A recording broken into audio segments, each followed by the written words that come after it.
ओम श्री गणेशाय नमः। ओम नमो भगवते वासुदेवाय। श्रीमद् भागवत में दशम स्कंद 28वां अध्याय प्रारंभ करते हैं। वरुण लोक से नंद जी को छुड़ाकर लाना।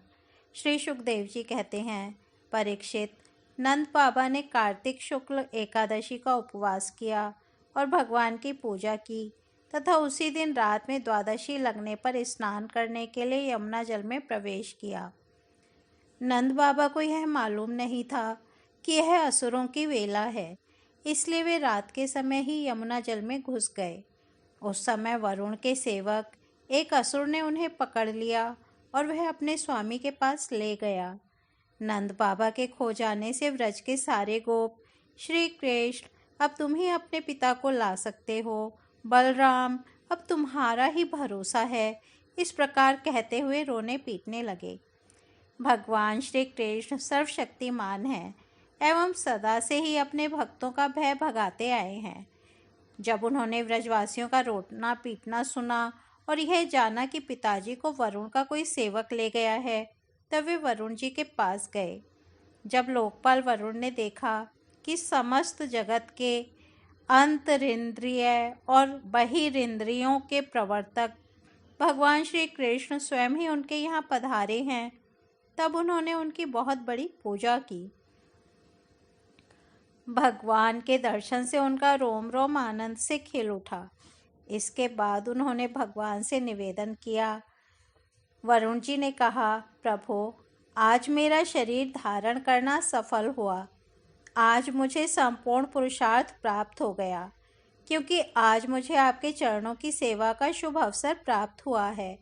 भगवान, जिन्हें भी आपके चरण कमलों की सेवा का सुअवसर मिला, वे भवसागर से पार हो गए। आप भक्तों के भगवान, वेदांतियों के ब्रह्म और योगियों के परमात्मा हैं। आपके स्वरूप में विभिन्न लोक सृष्टियों की कल्पना करने वाली माया नहीं है, ऐसा श्रुति कहती है। मैं आपको नमस्कार करता हूँ। प्रभु, मेरा यह सेवक बड़ा मूढ़ और अनजान है। वह अपने कर्तव्य को भी नहीं जानता। वही आपके पिताजी को ले आया है। आप कृपा करके उसका अपराध क्षमा कीजिए। गोविंद, मैं जानता हूँ कि आप अपने पिता के प्रति बड़ा प्रेम भाव रखते हैं। ये आपके पिता हैं, इन्हें आप ले जाइए।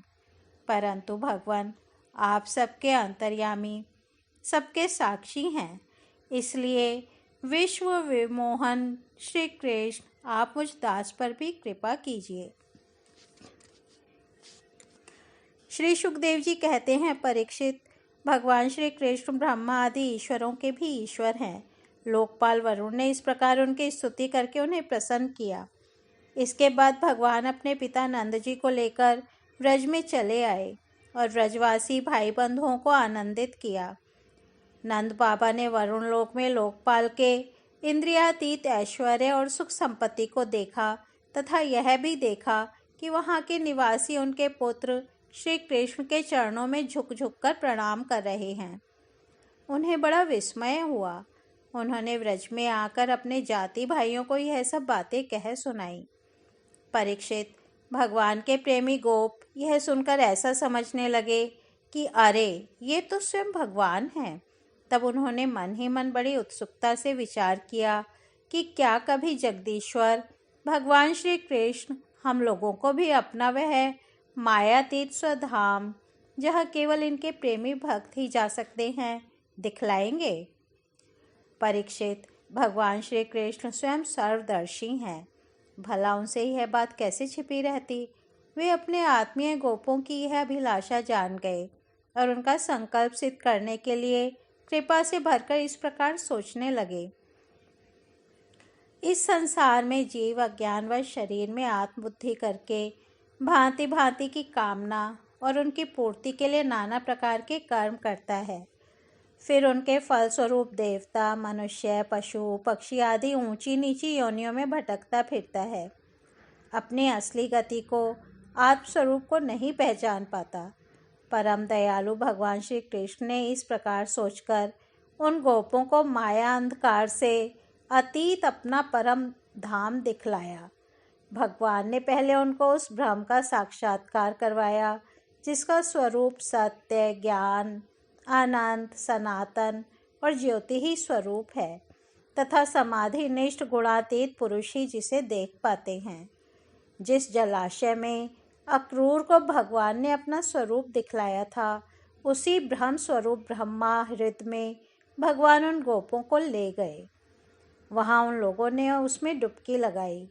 वे ब्रह्म हृदय में प्रवेश कर गए। तब भगवान ने उसमें से उनको निकालकर अपने परम धाम का दर्शन कराया। उस दिव्य भगवत स्वरूप लोक को देखकर नंद आदि गोप परमानंद में मग्न हो गए। वहाँ उन्होंने देखा कि सारे वेद मूर्तिमान होकर भगवान श्री कृष्ण की स्तुति कर रहे हैं। यह देखकर वे सबके सब परम विस्मित हो गए। इस तरह से श्रीमद् भागवत में दशम स्कंद 28वां अध्याय समाप्त होता है। कल हम 29वां अध्याय रासलीला का आरंभ सुनेंगे। तब तक हम यहीं विराम देते हैं। हरि ओम तत्सत।